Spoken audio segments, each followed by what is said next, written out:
May only God's word be spoken. May only God's word be heard.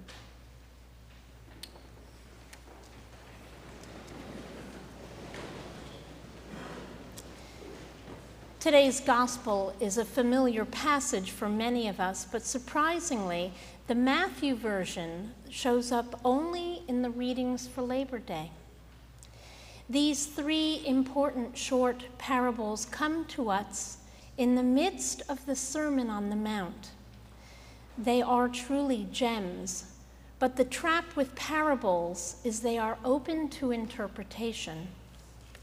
At first glance, a rich person might be uncomfortable, feeling perhaps judged for their wealth and good fortune. I don't believe that's what Jesus was going for in his warning about treasure. Jesus is always focused on relationships. Focus may be the key word here. Jesus is encouraging people to think about their relationship to their wealth. Does that sound strange to you? Think about it this way. What do you treasure? Is it a fancy pair of shoes, an expensive, fast car?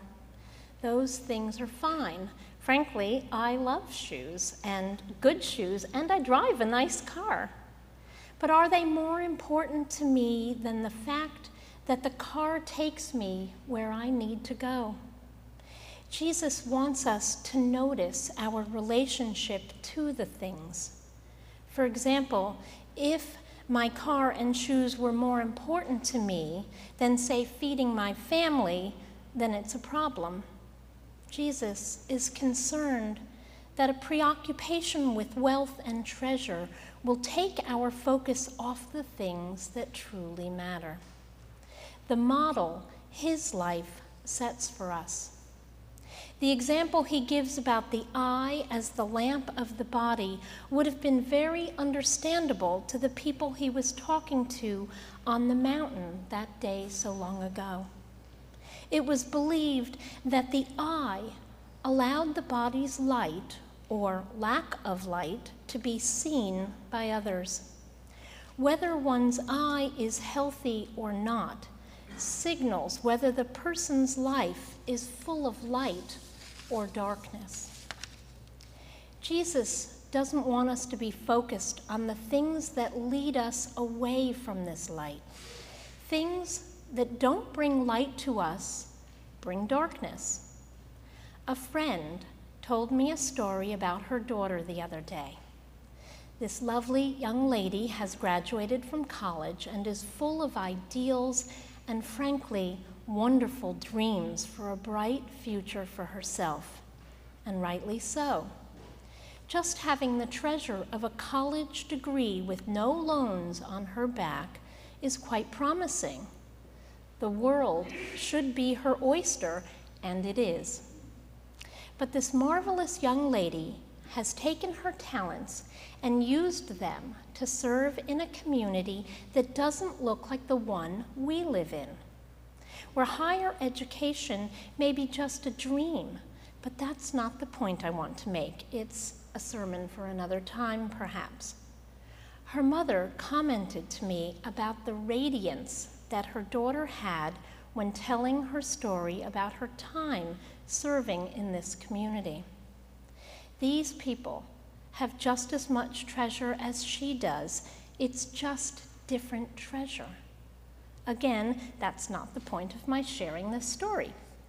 The most important part is that the serving brought light into the young lady's soul.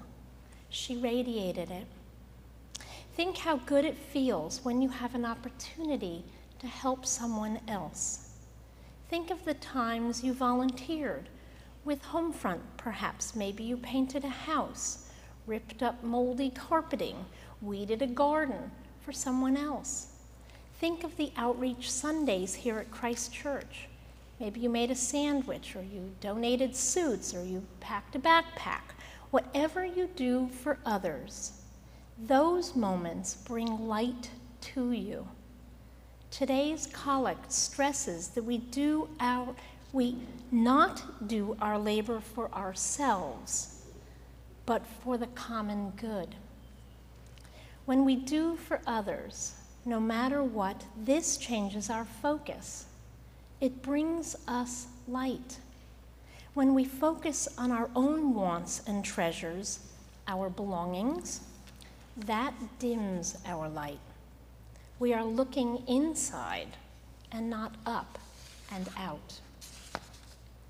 The more we look outward at the world and see and meet the world's needs, the more light we will experience in our own lives. The hymn we just sang reminds us that Jesus calls us to follow him, loving, following him, shining with light from within.